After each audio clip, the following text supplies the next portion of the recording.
ഏറ്റവും വലിയ ഗ്രന്ഥി ഏതാണ്?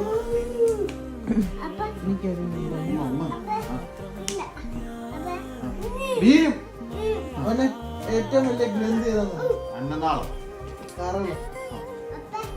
ഏറ്റവും ജ്ഞാനേന്ദ്രിയ ഏതാണ്? കണ്ണ്. നമ്മൾ തൊടുമ്പോഴും എപ്പോഴും നമുക്ക് തൊടുന്നതാണ് ജ്ഞാനേന്ദ്രിയോ അതൊക്കെ ഈ മലയാളം ചോദിച്ചോന്ന് എനിക്ക് ജ്ഞാനേന്ദ്രിയ. ശുദ്ധരക്തം പ്രവഹിക്കുന്ന കുഴലുകൾ അല്ലെങ്കിൽ ധമനികൾ. ആർട്ടറീസ്, അശുദ്ധരക്തം വെയിൻസ്, വെയിൻസ്. ഏറ്റവും നീളം കൂടിയ കോശം എന്ന് വെച്ചാൽ എന്തോ? നാഡീകോശം. നാഡീകോശോ? നാഡീന്ന് വെച്ചാൽ എന്തോ? അറിയത്തില്ല. കോശം രക്തത്തിലെ പ്ലാസ്മയുടെ അളവ് 11 ആണോ? 55%. 50 മുതൽ 60 വരെ.